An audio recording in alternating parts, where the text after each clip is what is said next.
Radio Newsline report number 2404 comes your way right now. From around the world, this is Newsline, amateur radio's independent, on-the-air news and bulletin service. Now, reporting from Union, Kentucky, here's Neil Rath, WB9VPG. Our top story this week asks the question, can radio waves help diagnose climate issues? A team of researchers says yes. And Kent Peterson, KC0DTY, tells us what else they're saying. The atmosphere has a message for us, and it's possible we may be able to receive it thanks to the 6G networks of the future. This next generation form of telecommunications is already being eyed for cellular deployment. But its range from 100 gigahertz into the terahertz frequencies positions it for another unintended use. According to an article in the IEEE spectrum, waves utilized by 6G are easily absorbed by gases in the atmosphere. As such, scientists may be able to use the radio waves to discern what kind of atmospheric gases are present, especially the kind that imperil the well-being of the planet and those who live on it. The Spectrum article quoted from a research paper in the journal IEEE Network, in which Boston researcher Joseph Journet suggests that because different molecules absorb electromagnetic radiation differently, scientists can employ 6G transmissions in much the same way spectroscopy can be used to identify which molecules are present and what their concentration is. Journet, in fact, calls it over-the-air spectroscopy. Although 6G networks are not yet ready for prime time, the study's authors believe dual-purpose 6G networks of the future could have immense benefits. This is Kent Peterson, KC0DTY. A new satellite inspired by a Slovakian businessman's daughter is a family-friendly CubeSat with an educational mission, and it's the first pink satellite to be sent into orbit. Cheer. Amateur Radio Newsline will continue in 20 seconds.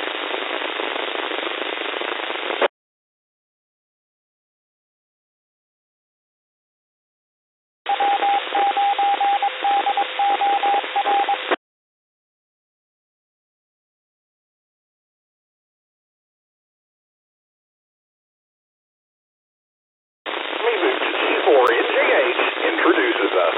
Slovakian businessman Boris Prochik is not just the father of a little girl named Veronica, is also the father of a pink nano-satellite of the same name. The amateur radio satellite was launched recently as part of the SpaceX mission aboard a Falcon 9 rocket after a successful build by Space Manic, a spin-off of the Slovak Organization for Space Activities. Those involved in the mission have declared the One New CubeSat to be the first family-inspired satellite and certainly the first one that was built in the color pink. Its features include the CW beacon and a digipeater. The download frequency is 436.680 MHz.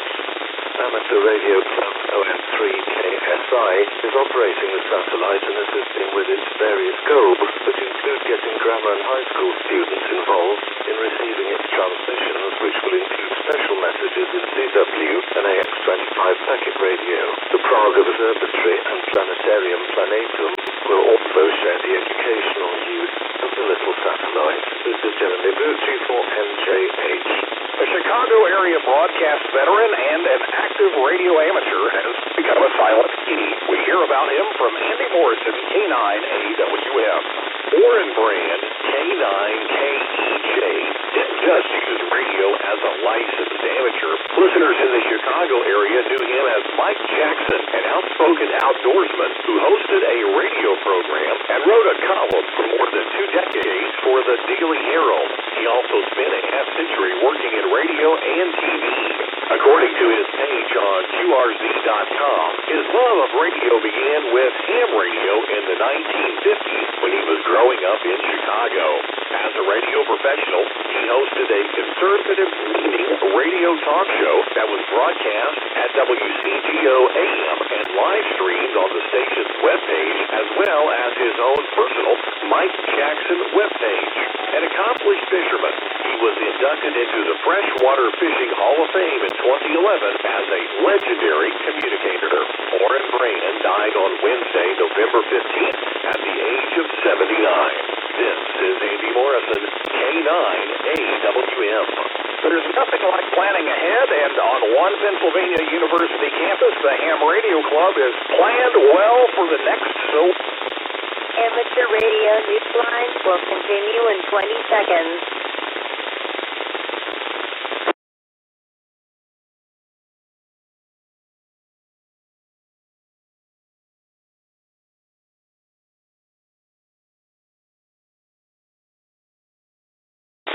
University campus, the Ham Radio Club is planned well for the next solar eclipse, as we hear from Cell MB KB3 TZT.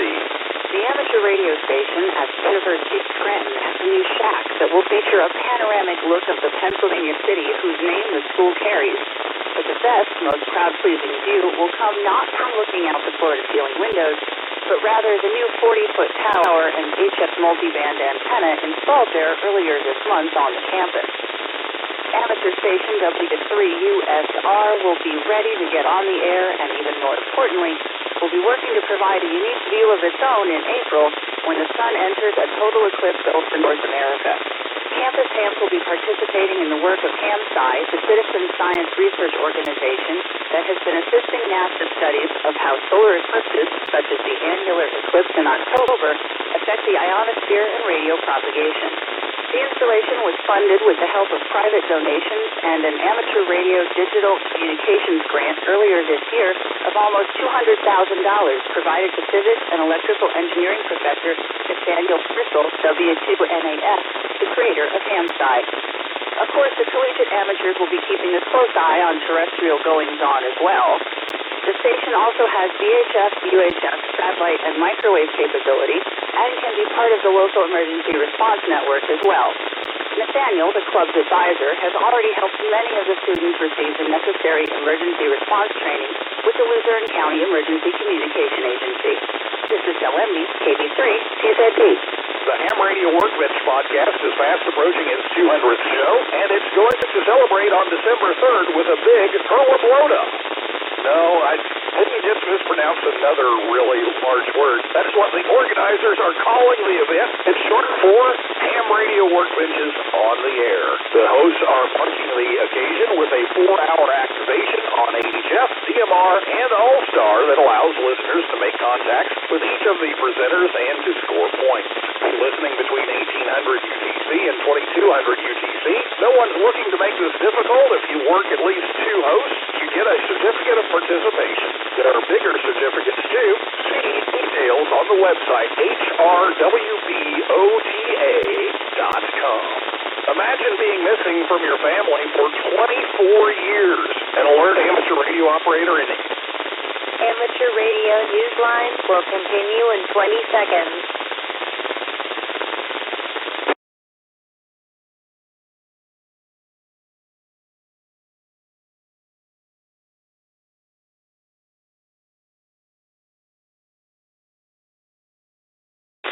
from your family for 24 years. An alert amateur radio operator in India was able to end one man's long absence from home by simply keeping his eyes open, asking questions, and yes, using his radio.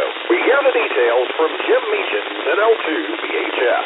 It was not an amateur radio contact, but a visit to a TV door at a bus station that led Hams in West Bengal to bring a former military engineer and his family together after the man went missing 24 years ago. The family had last seen him when he was 44 years old, and his son was 15.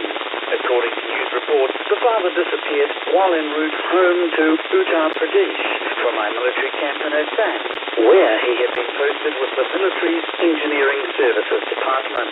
According to a report on the Statesman website, the family was so certain that he had died in 2006 that they held a funeral ritual for him. His son, Raj Kumar, told local news media that in spite of that, he and his two sisters never gave up hope that they would see their father again. The man's wife, however, died a year and a half ago as the search for him continued. The secretary of the West Bengal Club, Ambrosna Biswa, VU2JFA, told the Statesman that he had spotted the man repeatedly during his frequent visits to a TV door at a bus station during the past few months. he began inquiring about the elderly man, who apparently had only limited information about his family and their whereabouts. The ham shared with his own club what little information he could gather about the man's connection to Uttar Pradesh. West Bengal hams contacted hams in Uttar Pradesh and they located the man's remaining family members. As Newsline went to production, the hams were working with local authorities to have the man return home. This is Jim Meacham, ZL2BH here.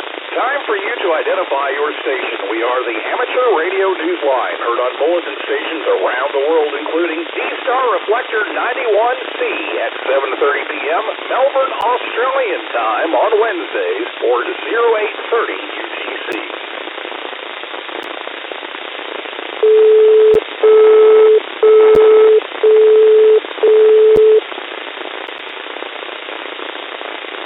If you'd like to have a QSO with a prominent award winner or a whole bunch of them, now is the time. Amateur Radio Newsline will continue in 20 seconds.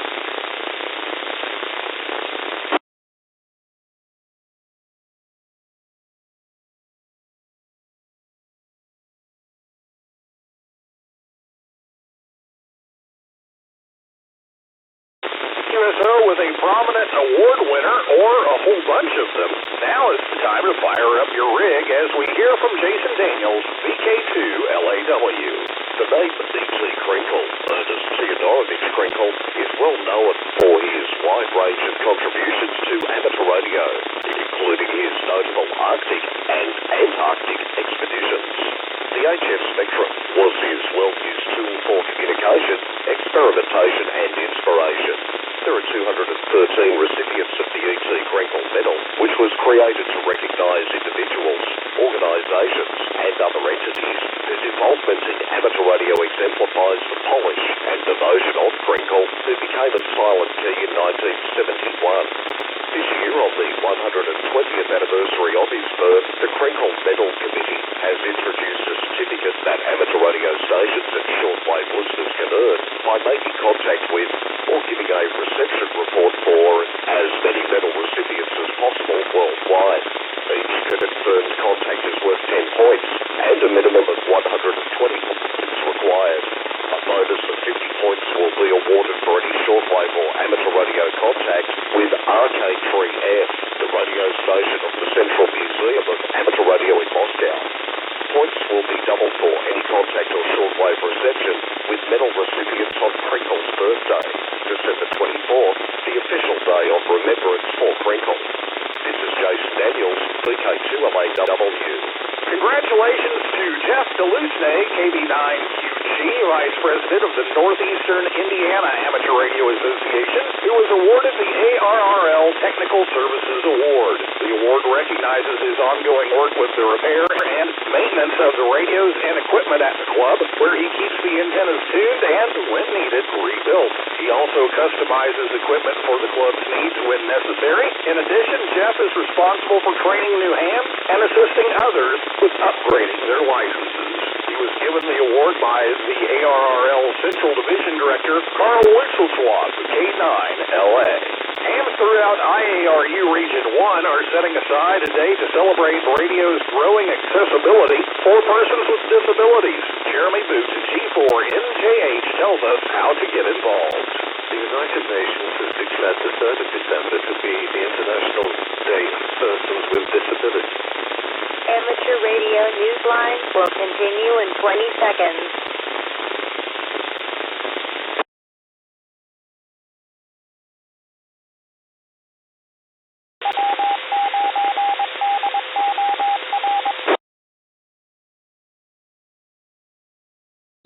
Declared the 3rd of December to be the International Day of Persons with Disabilities. Organisers in Region 1 of the International Amateur Radio Union have been busy coordinating events for member societies. This is a day to recognise and celebrate the accessibility that amateur radio provides to everyone, either through special equipment designed to be used by hams with various disabilities, or recognising nets organised by disabled amateurs. Activities on this day celebrate the inclusion that radio offers despite many individuals' personal challenges. The Region 1 coordinator, Riri OD5RI, told Newsline in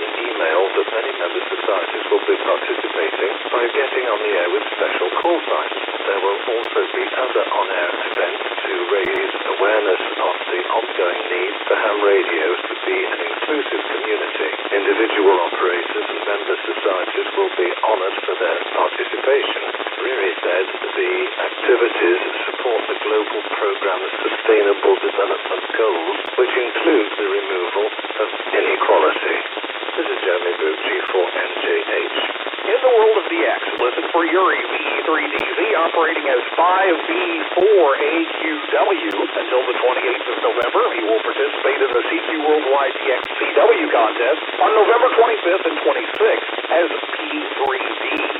USL via his home call. Listen for Dima, RA9USU, using the call sign 7073T on Socotra Island, IOTA number AF028 until the 28th of November. He's operating mainly CW with some FT8 and will participate in the CQ Worldwide CW contest.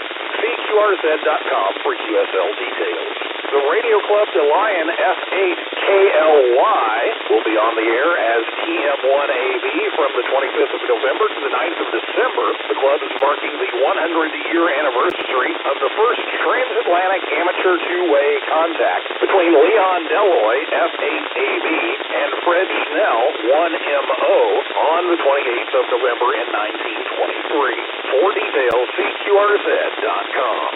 Keith, GM4YXI, and Chris, GM3WOJ, are in the Shetland Islands, IOTA number EU012. They will participate in the CQ Worldwide DXCW contest as GS7V before and after the contest. Amateur radio newsline will continue in 20 seconds.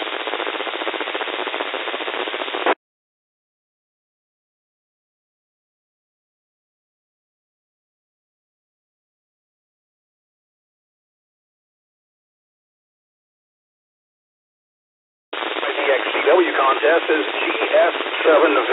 Before and after the contest, listen for them operating as GS2MP.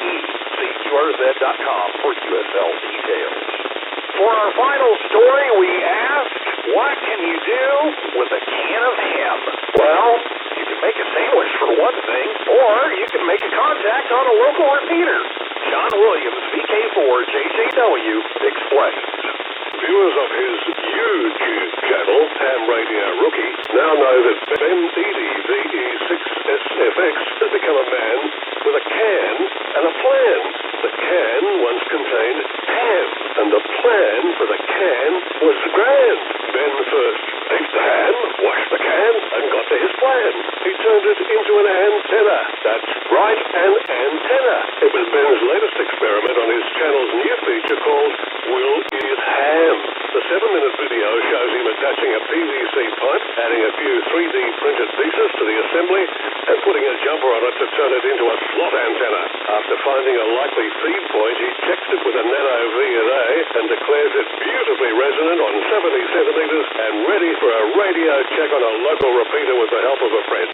He tells his friend, I'm talking to you via a can of ham, and the good signal report that comes back is clearly no baloney. His friend asks, would the antenna be as resonant if the ham was still inside? Oh, that's a question Ben could surely sink his teeth into. Meanwhile, he tells YouTube viewers that he's in search of other possible projects that are too absurd for anyone else to do. What's in his future? Perhaps he'll turn a tin of tuna into a tuna. This is John Williams, VK4JJW.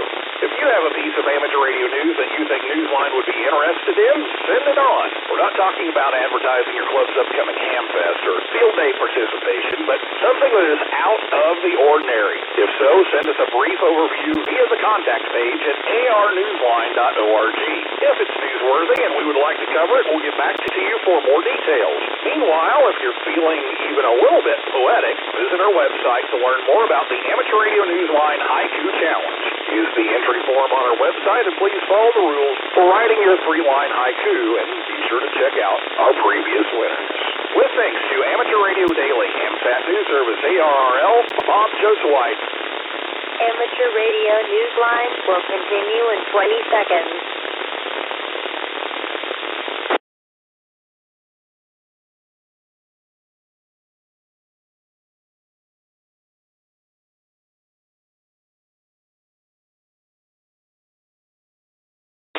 With thanks to Amateur Radio Daily, AMSAT News Service, ARRL, Bob Josewhite, WA3BZO, the Chicago Sun-Times, DQ Magazine, David B. RK7DP, the DeKalb County Star, FCC, 425BX News, Hackaday, Apollo, KC9RP, the IEEE Statesman, Frankel Metal Committee, QRZ.com, Weary Azrak, OD5RI, the Royal News, Shortwaveradio.de, Space Manic, the Statesman, the Times of India, Wireless Institute of Australia, YouTube, and your listeners. That's all from the Amateur Radio Newsline. We remind our listeners that Amateur Radio Newsline is an all-volunteer, non-profit organization that incurs expenses for its continued operation. If you wish to support us, please visit our website at arnewsline.org and know that we appreciate you all. We also remind our listeners that if you like our newscast, please leave us a 5-star rating wherever you subscribe to us.